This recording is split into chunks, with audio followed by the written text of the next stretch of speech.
And I think that's a shame. Now, enough of that. We're moving right along.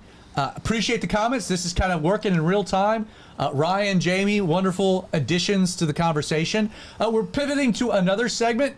It's a top 10 list that we call Pepper Poppers, featuring Spice Daddy. So after the logo, let's throw it over to Spice. You got it.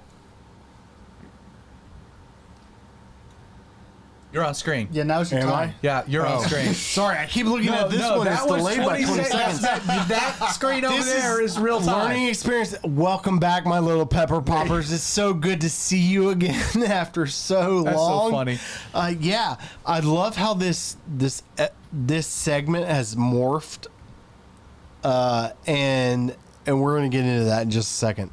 So, a major sporting event just happened, and it happened in North America, both Mexico, the U.S., and Canada, and that was a World Cup.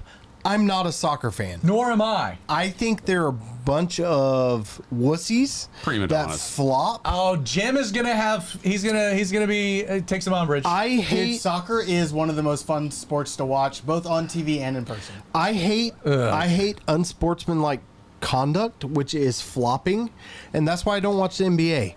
And soccer is one of those things, but the only time I can watch soccer is during the World Cup. We watched a lot of soccer. I will say that. And one thing that stood out during this World Cup, more so than any other World Cup or any other sporting event past, is the Christian influence. Jamie says not soccer again. Yeah, Jamie, with you. The Christian influence. That's true. This has to be the most openly Christian, like where the athletes themselves got camera time and things like that, where they were actually showing their faith. Truth. And that got me thinking, and it came just in time for my next top 10. My top 10 favorite Christian sports stars. Sports stars. So we're going to do something a little different with the Pepper Poppers. We have... and that's what I like about how it's morphed. Yes. It went from me choosing hot sauces that I like to not just doing a review of Christian things, but hot sauces. Just hot sauces. Yes. We know nothing really of this company. Never These guys could be the most pagan people in the world and hate Christians. This is called Hank sauce. Yes. But it says it's good on Tyrannosaurus Rex. Which is I gotta try this. Yes. So I went to New Jersey to visit my brother, and we went to a farm stand boutique, and they had a bunch of hot sauces, and my kids were the ones that were like, we got to get some hot sauces for Spice Daddy and Pepper Poppers. So if anybody wants to do a hot sauce sponsorship, I don't need to be paid. Down. You just need to send me some hot sauce to review. I'm and if willing Hank to do that. Sauce finds this, right, we can tag it and post this. Is there flopping in golf? Great question. Only if they're really, really good at it. The entire world loves soccer. That's true, Ryan. Is there flopping in golf? No, because golf is a gentleman's sport. I mean, maybe it could work for me, though. Like when I slice it hard, I could just fall down and be like, oh, my ankle. You could slip. Yeah. Shouldn't eat all that popcorn. Thank you, Sarah. Yes, no. Wasn't there a professional golfer who lost a fight to a rope at one point in the last couple of years? That was on Happy Gilmore. Happy Gilmore lost to Bob Barker. Yes. All right, so getting back to... We got some hot sauces. Getting back to the most important segment of the show. Oh, my goodness. Pepper Poppers. This is Hank sauce. I'm going to start out with the original hot sauce.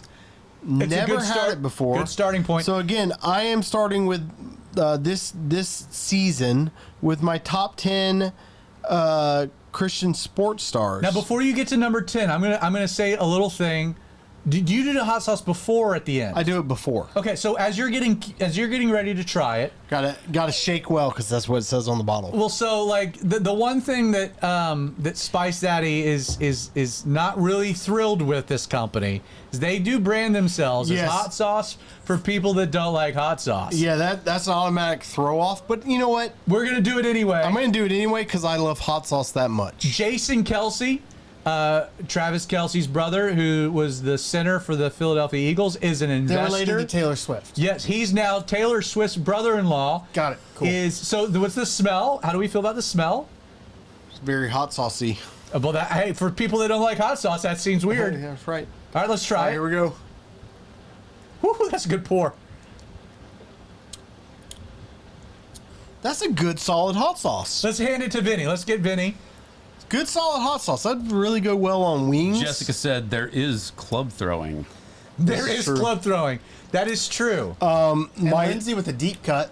I am not a straw person with hot sauce. No, that's a reference to your mother using a straw. That is. Yes, it is. Yes. Lindsay, which if you want to see that, you can go back and watch the Outlaw Mamas episode. Yes. I don't know if that's what we titled it, but that's what it should be. It should be. Vinny, what did you think of the hot sauce? And if you would like to see more of the ladies, comment, send a message to popecreighton@gmail.com about the spice. Vinny, before we get to this top 10 list, what did you think of the hot sauce? Very smoky.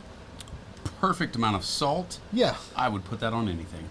Including T-Rex. Including T-Rex. So the hot sauce for people that don't like hot sauce. Yeah, I'm going T-Rex hunting in the fall. I'm putting that on So this is the weakest of the heat signatures. Yeah, but good flavor. Hank sauce. Original hot sauce. Man, we're giving a plug for a company that could be all atheist evolutionists that don't like anything dealing with Christians. Hot sauce people need Jesus too. Doesn't matter. True. It's good Hank sauce.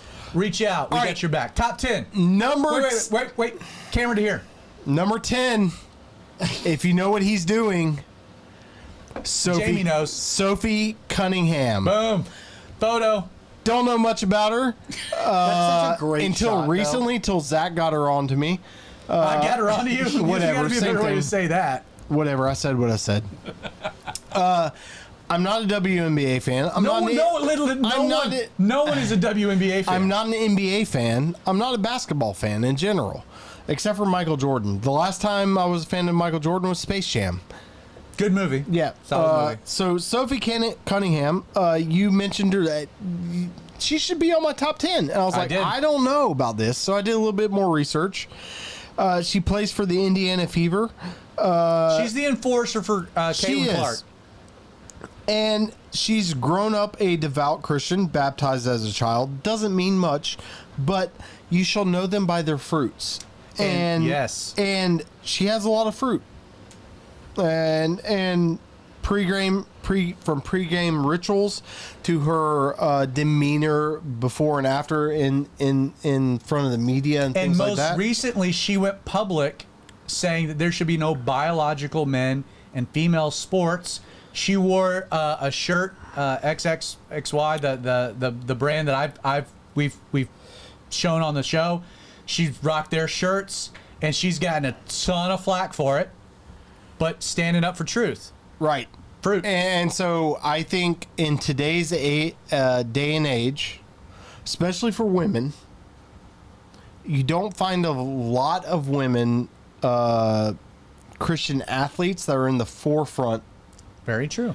And that not just men can look towards as a role model, but the women and young and little girls. Yeah. A wonderful role model for little girls. I guess that's her being in my top 10 is a challenge to the young women out in the audience, however few or many there are. Be bold in your faith. No matter what you're doing, whether that be playing basketball, raising a family, working at Starbucks, be bold in your faith.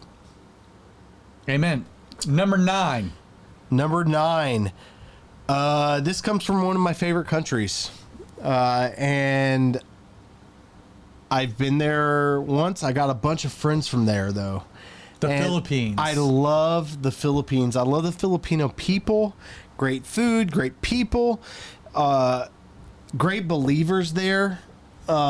Pretty good boxing. That's right, pretty good boxing. This guy was famous for a while. He was, I believe, like the governor or president of the Philippines. That was after the fact. He was for a good 10-year period, like the best featherweight boxer on the planet. Yes, awesome guy. Manny Pacquiao. Outspoken, born-again Christian, raised Catholic. He became a believer around 2011.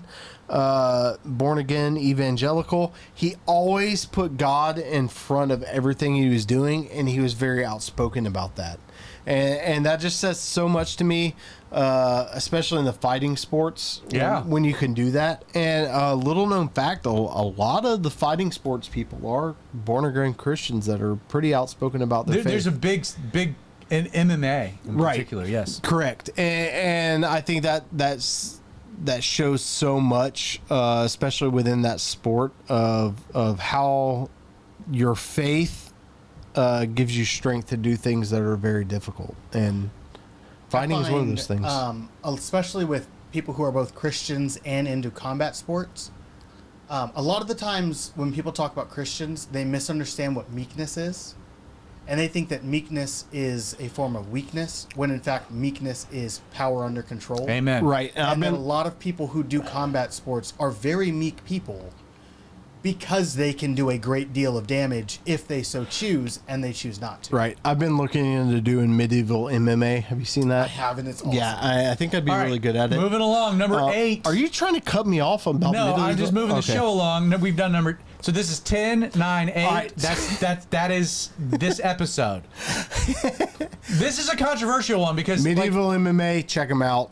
Yeah, like professional athletes. These guys are not professional by any means, but they're professional. They have made such an impact, huge, not only on the sports world, on the YouTube world, but also they are all firm believers, and they don't hide it, and that's what I love about them. This is like if you did like youth group. Right. Exercises. Yes. And made it a YouTube channel. And what's really cool, it has been to see them, because I've been watching them for a long time before they've gotten like super, super famous. And I've just enjoyed almost every video. Did you just drop the logo? I did. Oh, he just spoiled it. So you got to go through it. It's already been thrown up there. Quick. Dude, perfect. I'm sorry. And I say that sarcastically. Dude, yeah. I hit the wrong button. I'm doing Dude a lot Perfect of things over here. If you have never seen Dude Perfect, check them out on YouTube. Subscribe to them. They are awesome. So a lot of what I've really trick shots, things like that, and they've really grown like they branched a lot. out a bunch. Since They have, trick shots. but you know what? You know what they've done most? They've started touring, and at the end of every one of their tours, they do a worship night. So we went. Jessica and I took the kids. We went when they were in town 2 years ago. We went to the Infinity Arena and did the whole deal. And at the end, they come up and they say, "Hey, thank you so much for being here. We love Jesus. The show's over, but if you'd like to stay, we want to talk to you a little bit about our faith." And nobody moved, but they gave an opportunity that if you wanted to leave, you could. And then it was they didn't do a worship night then, but it was a full-blown like 10-minute wonderful presentation of the gospel with an altar call. It was awesome. That's fantastic. Yeah, awesome. and they do that on their platform, and they've got millions of followers on YouTube and such. They've got their own website and branding and sponsorships and facility, I think, in Texas. And the things that and I don't know if you ever seen there's that what's the name of that other thing that they do like testimonies and stuff. It's like they sit in the white chair and I am second. I don't know. I am second. Yeah, I am second's great. They do a lot of interviews and things like that. I thought you were referencing the Power Team. Oh, those guys are awesome too. Phone books apart. That's a reference. I don't think they exist anymore. That is a reference to church culture from the 90s that I remember. Yes, great. The Power Team. Right. So I am second. Power Team was early Dude Perfect. They do a really good interview with Tyler, and the change from being just these college kids that are doing YouTube videos, early YouTube, to being famous, and how that affected like his marriage and things like that. And man, the fact that Jesus was the center of that, superb. All right. Anyway, thanks, my little pepper poppers. Until next time, I'll see you later.